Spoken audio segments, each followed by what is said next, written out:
Hello, I'm Hannah, and today I wanted to explain about the difference between the approach we use with herbal medicine and menopause and the approach that they use with HRT and menopause, because I think it's quite hard sometimes to get that across very clearly.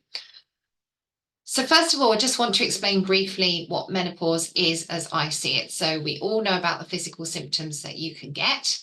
And to me, menopause is much bigger than that. The symptoms that we know and we hear about most often are actually only a very small aspect of the bigger menopause picture. There's a couple of good things about menopause. So first of all, you're still here. And we all know friends and family who haven't made it as far as menopause. So to me, it's good to kind of try and come at it from a grateful space, because you're still here. All right, you might be suffering a bit with your symptoms, but you are still here. Not only are you still here, but your body is expecting you to be here for a number more years yet. And it wants you to live happily and healthily well into old age. But we all know that having and raising children is very labour intensive, and we might not want to go down that road in our 70s, 80s, and 90s. So our body has invented menopause to stop that happening. So menopause is overall quite a good thing. And to me, what it is a like a big clear out. It's a big change. It's a complete transition in terms of the way we create our estrogen and what we're doing.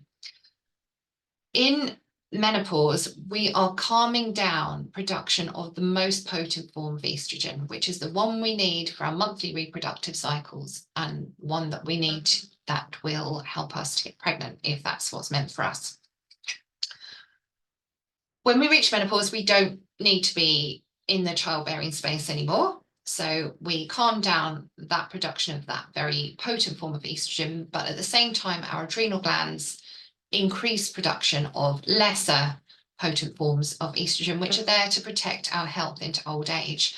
So I know we're constantly being told that we'll have no estrogen after menopause, and therefore we're running a very high risk of osteoporosis and heart disease and dementia. Actually, estrogen is only a very small part of that picture as well. If all goes according to plan, it's a bit like going from super unleaded petrol, if you like, to normal unleaded. Most cars run perfectly fine on normal unleaded petrol. You don't really need to have super unleaded, and it's exactly the same principle. So as far as the menopause process goes, if you can imagine, it's like your body's having a big clear out. It's getting rid of all the old stuff. It's getting rid of all the old ways of doing things, and it's going to learn some new ways which are much better for you in your immediate future and what's coming up for you next. So let's just say you're having a massive clear out of your house. You're getting rid of all the old stuff. It's going from the loft and all the cupboards and all the drawers. And once you've finished your big clear out, you're going to redecorate, you're going to do your home improvements, and you're going to make everything lovely for your new home. So although you're enjoying the process and you know that bigger and better things are ahead for you, at the same time, you're a little bit torn because you're getting rid of things that are maybe very familiar to you, maybe have some sentimental value, and it's a bit of a wrench. Nonetheless, you're brave. You get rid of all this stuff, you put it out in the front garden, ready for the rubbish men to take away, and you sit down, you have a cup of tea. And there's a knock at the door. So you go and answer the door, and there's HRT.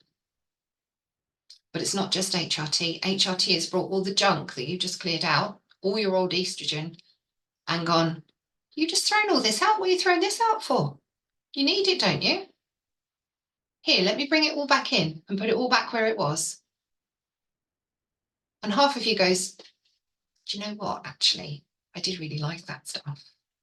All right, I'll keep it. And then the other half of you is going, no, I've just spent ages clearing all that stuff out.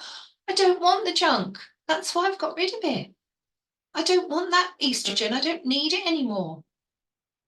So you kind of have this dilemma, because on the one hand, the HRT may relieve some of your symptoms, may make the transition feel a bit smoother.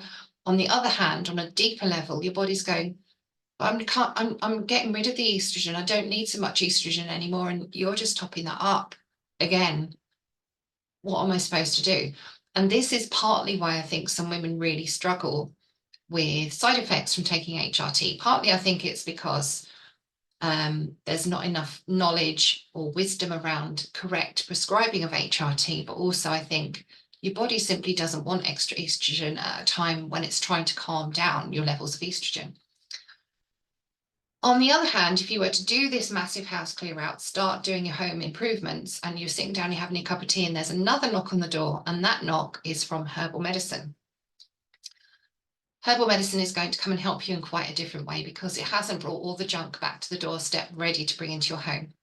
What herbal medicine does is goes, I hear you having a bit of a clear out. I hear you are getting rid of all your old stuff, which is brilliant, and you're going to do some decorating, some home improvements. How can I help? What can I do? Tell me what needs doing. I'll come and give you a hand. And that to me is a very different approach. That to me feels like the right way to do it because I trust that my body knows what it's doing. It's created itself from 2 cells into me with a brain that works quite well most of the time anyway. Arms, legs, hair, everything in the right place, fingernails, you name it. It's got a heart that beats itself. It's got lungs that breathe without me having to drive them. It digests my food. My body is pretty incredible. I've broken bones and they've healed. I've had illnesses and I've healed. So my body's pretty clever, really. I do trust that it's got its own intelligence, and for the most part, it knows what it's doing. This is why I choose to use herbs in support of my body and my body's own inner wisdom. To me, that feels like the right way forward for me, but I'm not you, and it might not feel like the right way forward for you. There's no judgment either way. I do just wonder whether our bodies are entirely happy on every level with us feeding them more estrogen at a time when we're trying to reduce our estrogen. So if you take HRT, you need to take it, you're fine with it, you're not getting any problems or any side effects, and you're totally cool with that, absolutely go for it. If you've got any doubts or any niggles, or you're noticing any side effects that just won't go no matter what your doctor does for you, maybe it's time to have a bit of a rethink. So I hope that makes sense. I would love to know what you think. If you would like to get in touch or you'd like to find out more about me, I'm Hannah from Physic Health Consulting. I offer natural health management solutions for women who can't or don't want to take HRT, and cancer survivors in particular. So you can find me online at www.physichealth.uk, and I will see you again soon. Bye.